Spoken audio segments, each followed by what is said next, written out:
I'm here today with a very good business colleague and friend of mine, George Blakeway, who has just competed in a leg of a round the world boat race. Congratulations, you're back in one piece. Just about. Looking fit and well, which is always good. Now, George, you and I work extensively with the Patrick Lencioni 5 Behaviours model, which, as we both know, is very much around team performance, how we get teams to behave in a more cohesive way. And there are 5 key behaviours that come into that model, and they are trust, conflict, accountability, commitment and result. So what I'd like to do is just look at those 5 behaviours separately and get an understanding from you of how they feed into the team you worked with and the sort of experiences that you had under those headings. So in terms of trust, as we know, that's the biggest one to conquer for any team. If you've got trust, it's a lot easier then to build the other 5 behaviours into team performance. So based on your experience and what you've been through and the team you worked with, what happened around trust? How trusting did you have to be, and how did you build those levels of trust? Yeah, good question. It was absolutely essential. I completely agree with you and Lencioni's viewpoint that it starts with trust. Mm-hmm. And on the boat, we do have that physical element of trust, that you are literally holding on to a spinnaker sheet with 3 other colleagues, and the combined weight and strength of the 4 of you holding on to that spinnaker sheet keeps it down on the deck. But if one of you decides, you know what, this is getting tiring, or I'm going to struggle with this, and releases, the spinnaker sheet will reinflate, and the 3 of you still hanging on will go over the side. Now we're tethered on, so hopefully it's not going to result in too much of a problem, but there is a physical element of trust that you have to have on the boat, that you're just relying on the person to do their job. But as we both know with Lencioni, he talks about a different type of trust, that vulnerability-based trust. That's it's okay to show your vulnerable side and to be very honest and open with each other. And my gosh, we needed that in a large amount, because we were tired, we were at times, people were seasick. At times, particularly at the very start of the race, I felt, gosh, you know, I was missing my family, I was missing my wife and my children. Literally, as we sailed underneath the Tower Bridge, which opened up for us, and we sailed off, there was this wonderful moment of all the crowds cheering, and I was welling up with tears because I could see my little son in tears on the dockside. And I found that incredibly hard. I still actually get a little bit emotional about it now. And it just was one of those moments I thought, God, what am I doing? What am I doing? I'm away for 2.5 months. And there's this big Aussie guy called Haz standing next to me, and he was this big robust guy, and he just put his arm around me, gave me a hug, gave me a little cuddle. Just at the right time. Yeah, just at the right moment. And I hadn't said anything. I didn't think I'd shown it too much, but he could just tell. And he gave me this, and he said something in the typical Aussie way. It wasn't along the lines of, pull your socks up, mate. But it was along the lines of, you're going to be okay. And I know he had a 13-year-old lad as well, Trav, and he was feeling it too. And he, that moment just summarised the experience in that you just had to constantly not be afraid of showing your feelings and not being afraid of showing the fact that you're going to struggle, and allow the others to pick you up and physically in this case, but just mentally support you. And the other interesting thing about trust is that it's a complex boat. It's a big yacht. It's 70 feet, 98 feet mast. There's a lot of sheets or ropes, and they all connect all these different winches and all stuff. So it's very complex, and it's very easy to make a mistake and load the wrong winch or operate the wrong clutch or whatever it might be, and that could have a catastrophic effect. Not just on the speed of the boat that affects our ability to win, but on the safety of the crew. So there's lots of times when we have to have the confidence to say, I'm not clear, or remind me, or now that sounds like, gosh, well, you went through all this training to get to that point. But all the training in the world doesn't prepare you for every single eventuality. And when you're that tired, you need to have that confidence to turn around and say, guys, I'm not clear on the instruction. Yes. Let's just run through this one more time. Mm-hmm. And that took a lot of confidence to stop the boat and effectively admit that there was a little bit of your knowledge missing here that you needed to have confirmed. Mm-hmm. And our skipper, because he had a very coaching style, was just brilliant. Mm. And you could argue, well, that's, surely that must have affected your performance. But the fact that, we've appeared on the podium so many times and in currently second place overall demonstrates it works. Yes. That ability to show your vulnerability meant that actually we became a more experienced, faster crew because we were able to show that we still had stuff to learn. Mm. So trust, vulnerability-based trust, Mm-hmm. absolutely essential, not just for well-being, but for performance. Yes. I generally felt that we were safer and faster because we admitted we still needed a bit of help on certain areas, and my gosh, we worked at it and learnt it. And interesting, George, that you talk about the skipper and the vulnerability about the guy who's heading up the whole thing. Because often we find, don't we, when we're working with teams around trust, that the leader of that team, he or her, whatever position they've got, that tends to be something that they do struggle with. They almost feel that they can't show that vulnerability to the others in the team. But you've just proven with this experience that by the skipper being able to do that, it actually brought the best out in that team. Yeah, and so there's a skipper called Josh, and there was also a first mate, or what they call an additionally qualified person called Hugo, and they were both just fantastic, and they connected very well as a team as well. They were quite different characters, but they connected very well. They were both experienced, but they also recognised that they weren't as experienced ocean racers as some of the other skippers on the other boats. Right. And therefore we weren't given this sort of, we weren't certainly in the top half in terms of favourites to win races. And they demonstrated quite quickly that they were extremely capable, but they also weren't afraid of, again, showing their vulnerable side to us as well. So there was just this wonderful element of trust. Yes. We did a team building weekend where we used DISC as one of the tools, and we constantly referred to Lencioni's 5 behaviours, but a lot of that was focused on that first platform of trust. Mm-hmm. And we did in the evening, one of the crew did this little sort of fun interview where they interviewed the Hugo and Josh, and we asked some ridiculous questions, and we asked some quite serious questions, and the way in which they answered them in front of the rest of the crew just gave us this huge sense of they're real people, they're not pretending to be anything else other than themselves, and their authenticity was fantastic. Yes. And that was a big part of us all just feeling, we can just be authentic, we don't need to pretend. Yes.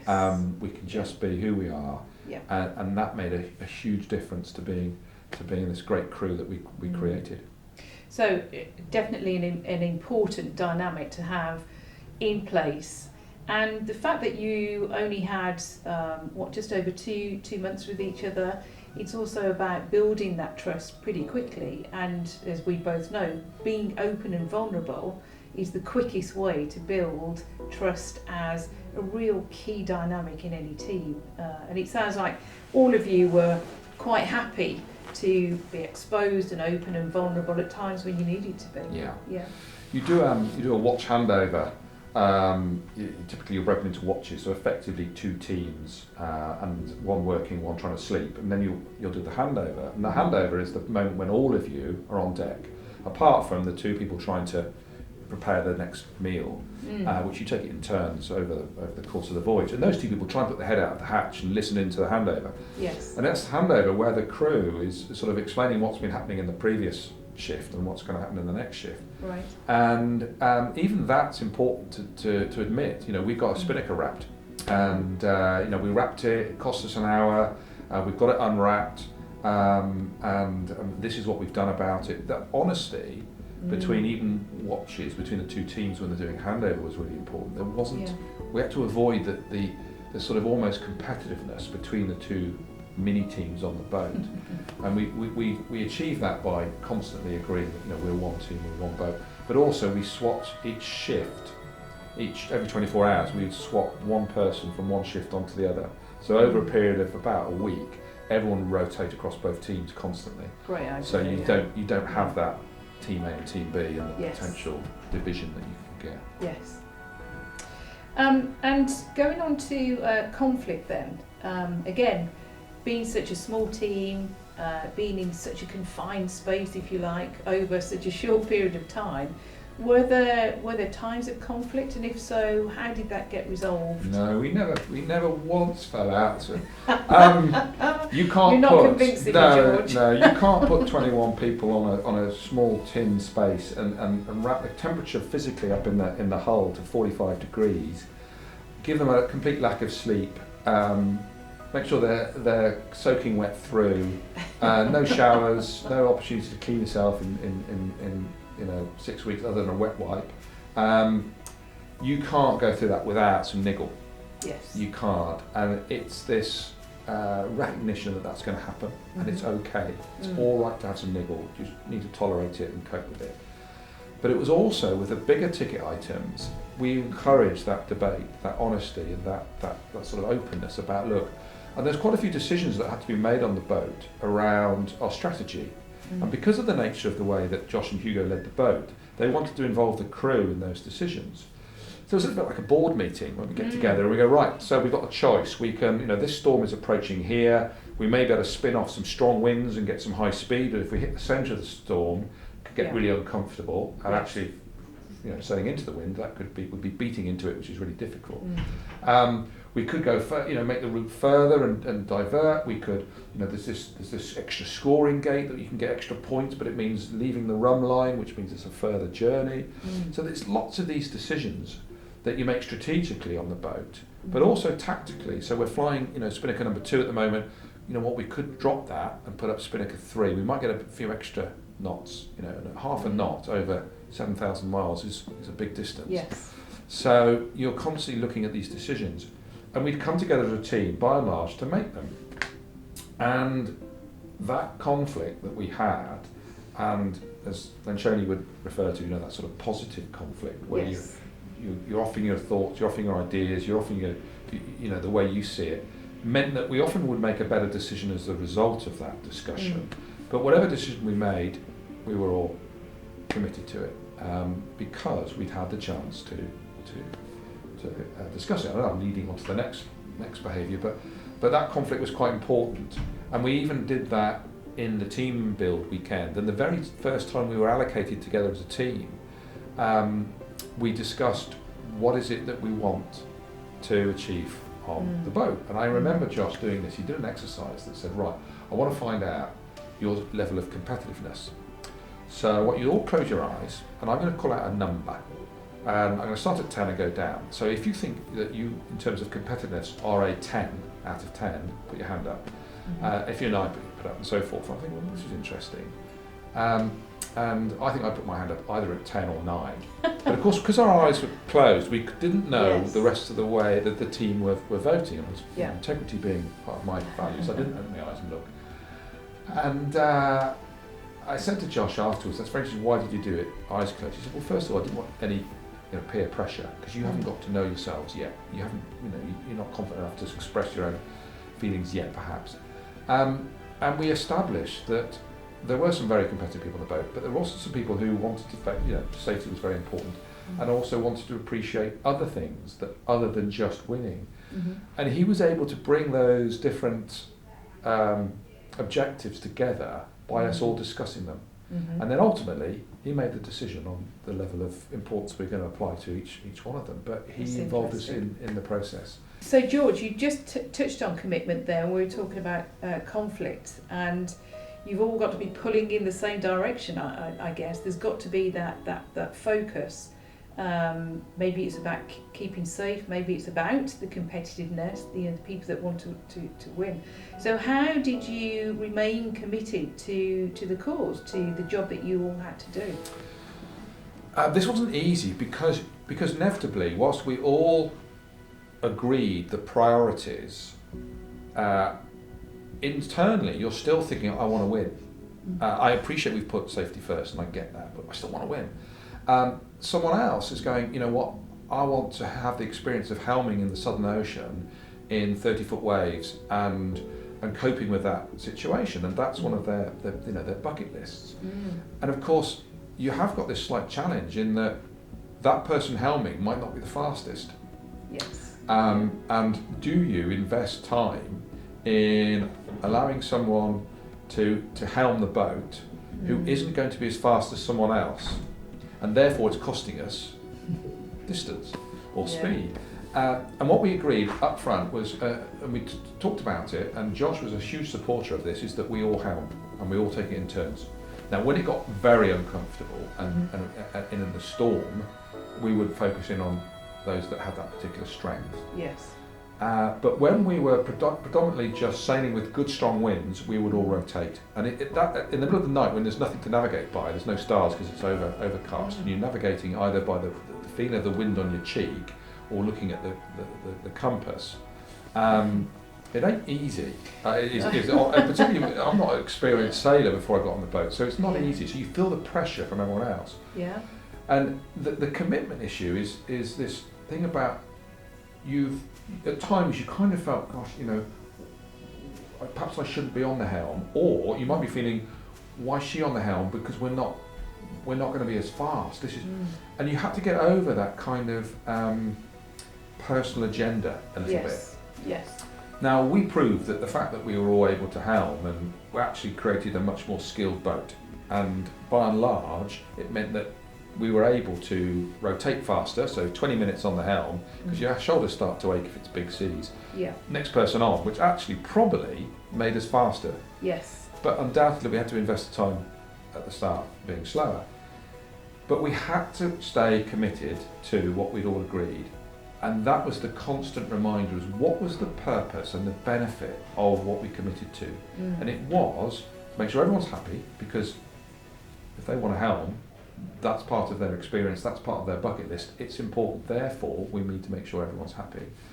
But we also need to reflect that we will be eventually faster as a boat by all of us helming. We finished the first race 8th, we finished the second race 3rd, we finished the third race, I think it was 3rd, second race, the next race 2nd, and we've just won this next one 1st. So the strategy worked. You'd think, and we'd hope that it seems to be that we're building that experience across the whole boat. Yeah. But you've got to keep reminding yourself of why we agreed it. In that discussion, and we agreed what we were going to do as a strategy, and we committed to it, and we all kind of saw this piece of paper that had our mission and our vision and how we were going to operate. We just revisited the why, the benefits, and stick to it. Didn't mean that we couldn't revisit it and talk about it, but it was, it was part of that process. Fantastic. And by the sounds of it, the moving up the podium positions, it was probably a strategy that work best for that team. Yeah, I think the other boats might say, perhaps you had better wind or better strategy and things like that. And I'm sure there are lots of other variables. It's like working in learning and development, and if something goes tremendously well, of course it's down to learning and development. Of course, yeah, absolutely. If performance drops, it's the exchange rate, or it's Brexit, or something else. It's very difficult to pick out, but I have no doubt that the ability and the fact that we generated a much more sort of widely skilled crew has helped. I'm sure other boats have done some similar strategies. I don't think all boats have. But I'm convinced that we were committed to that strategy, and despite occasionally me thinking, I'm not sure now's the right time to be helming with that individual, you just kick yourself and go, I bet you they're saying that about me when I'm on the helm, because I'm no specialist at all. So thinking about the fourth behaviour then, George, which as we know is around accountability, and thinking of the situation you were in, there was 21 of you, I think you said, on a boat for almost 3 months. Where were the levels of accountability, and how did you decide how accountable you would be to each other, and ultimately to the skipper, of course? Yeah. I'm going to give you another example here, which I think demonstrates accountability, that we're all given different roles. So there's the sort of the day-to-day, making the boat go as fast as we can, but there's also lots of other roles on a boat and in port. So in port, for instance, there was an individual called Harpo, who was nicknamed Harpo, who was nicknamed Harpo because he lost half his weight on the first leg, and a lady called Jack, and they were in charge of victualling. And victualling is effectively getting all the food you need on the boat ready for the next leg, and it's a big job. But it was the job they decided to take, and they did it fantastically well. Perhaps weren't appreciated as much as they should have been by the rest of the crew, because we didn't realise just quite how difficult a job it is until we started the voyage. But you all have these different roles, and even when you're sailing the boat, you might be the engineer for the day, which means constantly checking the engine. We're not using the engine, but you have to constantly check it, that if you do it in an emergency, you need to turn it on, it will work. So there's lots of different jobs. One of the jobs was cleaning the heads. So the heads, for those non-nautical people, is the toilets. There's 2 tiny little toilets. They are minute. There were 21 people constantly using them, and the boat being thrown around all over the place. They have the capability to get messy, and of course you get a bug on the boat and it will go around all 21 of you instantly, and it is debilitating for not just the individuals but the performance of the boat. So that individual's role, who was on cleaner's duty for the day, had to make sure those heads were spotless all the time. And did they constantly have to do it? No. No one was checking that they did it. It was always checked at the end of the shift to check it had been done properly. But there was just this sense of, that's my job, I'm accountable for it. Now, occasionally, they were less than perfect. And the skipper started off being the one who said that they're not up to scratch. Then it became the watch leader who checked them and went, guys, they're not up to scratch. And then it became all of us that just went, guys, whoever's on heads duty, they're not up to scratch. And you do it with a bit of fun, a bit of humour, but we get to the point, because of the trust, because of the confidence, because of the, we committed that we would do our jobs to the best of our possible ability. So when they weren't, we would do it a smile, but we'd say, guys, it hasn't been done. And someone would go, sorry, my fault. My fault. I'm absolutely shattered. And that's when actually people would often also say, absolutely shattered, I should have asked for some help. On occasions, people suffering from seasickness, we would say to them, get in your bunk, take this shift off, get your energy back, I'm going to do the job for you. And that was that sense of, God, he's offered to clean the toilets for me. That's wonderful. And again, that's something that can often be missing in teams. The whole thing around, well, that's not my job. I hear that a lot when I'm working with teams. I'm sure you do as well. Well, why is there not that crossover, certainly in terms of accountability? Well, I'm not accountable for that job, but it's part of the team to get the result, which we're about to come on to. It's part of getting the job done. And I guess, in going back to the breaks, there must have been many times where you had to have that crossover. There is. And I remember once Jerome is a wonderful, strong guy, and occasionally you do need strength on a boat. And he was on deck, and his job was also cleaning the heads, and he was busy doing an evolution, so changing a sail or whatever we were doing, and I stuck my head out and said, Jerome, aren't you on heads? He went, yeah. I went, I'll do it. And he just had this big grin on his face because A, he didn't want to do it, but B, he appreciated the gesture. And this sort of sense of, I'll pick this up and do it for you, became quite a sort of a strong ethic on the boat. And people volunteering to help, even though it wasn't their turn.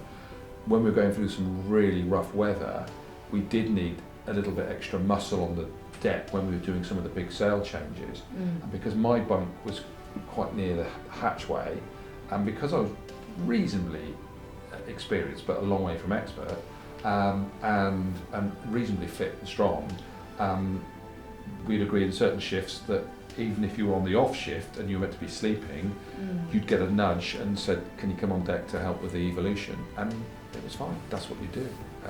No complaints, that's what you do. And because we're accountable to the final, the outcome that we want, but also to each other. Yes. And so that brings us on to the final behaviour then, George, which is obviously around results. And I just wonder, listening to your anecdotes of certain things that have happened, that have gone well, that have not gone well, you know, the sleep deprivation, all of that, particularly when times were tough and when you were all feeling, you know, the stresses and the strains of the whole situation, how easy or difficult was it to really keep the focus on the final result, the thing that you were all there to do? It's a really good question, because when you are shattered and tired and sort of trying to endure it, your mind starts to get taken off a little bit about the importance of the result. And in our case, the definition of result was more than just trying to win it, because we also, our outcomes were things like staying safe, looking after each other, and trying to finish first. And we had to remember those things all the time, despite being, you know, tired and just thinking, you know what, I wonder if they miss me on this shift, and I'll just go and get my head down for a few hours. I think it was just drilled into us. It just became, we had a bit of a saying on the boat, which was helm, helm, helm, trim, trim, trim, which was how to get the fastest speed as you can out of the boat, which is the skill of helming, but the skill of trimming the sails and trimming the spinnaker in particular to get the maximum speed. And even the sort of 0.5 of a knot, as I said, is huge over a long distance. So it was that constant reminder from the skipper. In quieter periods, when the weather was a bit calmer, Hugo would have us learning a new skill, whether it was sort of fixing the end of a frayed rope or something like that, which all contributes to the speed and to the performance of the boat. And so it was just constantly sort of talked about, really.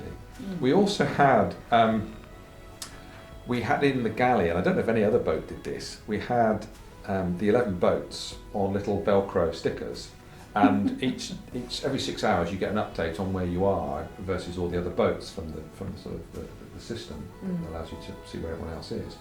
And we would therefore change the order in which we were and the 11 boats in terms of who was winning and who was 11th, whatever it was.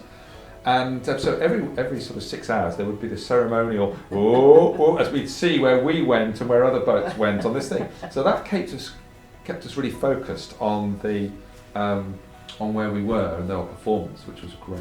Yes. We also had something called the Wangy report, which was one of the individuals, Ian Wang, would at the lunchtime handover, so the 12 o'clock handover between the two watches when all of us were on deck, he would get this whiteboard and he'd have drawn a picture of where we are versus all the other boats, and he'd been sort of coast of Brazil or something, and he'd be going, right, this is where we are, this is the wind pattern, this is what the next 12 hours look for. And he'd give us this update on how we were performing and what was coming. And that was hugely motivational. And actually to connect the rest of the crew, because like myself, we haven't all done all the way round. We have some leggers like myself that have done 1 or 2 legs. And that Wangy report is now still emailed to me from the boat every day, and I post it on WhatsApp to the rest of the crew. So the whole team see the Wangy report every day about what's going on the boat and the strategy and how they're trying to win. And we're not allowed to communicate back because we're not allowed to give them any advice about weather or anything like that. So there can't be the sort of two-way communication on that front. But it just kept us connected all the time to where are we, what's coming up, how hard we're going to have to work, how hard we're going to have to prepare. And whether you're on the boat, we call it sofa sailing, because we're all on the sofa watching on our iPad where the boat is. And we almost feel as committed and engaged as the crew on the boat. Yeah, and keeping the focus on the result, whether you're on the boat or off the boat. Yeah. And if the result is safety, as well as it's constantly reminding people, it's the middle of the night, you need to be clipped on, or we've just gone over 15 knots of speed, you need to clip off. So this culture of checking each other's life jacket is correctly attached, and that was a big part of the sort of culture of the boat, which was just constantly checking each other if they're okay. Yes. So it's not just about, when you work with many of your clients, it'll be the outcomes may have a reference to pounds, and, Yes. and what's the outcome in terms of results financially. Yeah. But we need to remember all the other things that are important in that number as well. It's Mm. not just the one figure that's important, is it? And you're right, it's about the strategy feeding into the result, isn't it? And often the learning is from that rather than achieving the result itself. Yeah. And I'm sure the journey you've been on has been massively life-changing and insightful in terms of, as we've been talking about, these 5 key behaviours for real cohesiveness around high-performing teams. Yeah. Yeah. So George, I just want to say a big thank you. Thank you for sharing your experience with us. Glad you're back safe and sound. One final question, would you do it again? No, is my wife listening? When I got off the boat, I said no. And I think it's Steve Redgrave did that. Did he? If you ever see me back in this boat shooting, it was an endurance test. It was a lengthy period of time, and I wouldn't do that kind of distance again. No, it was wonderful, amazing.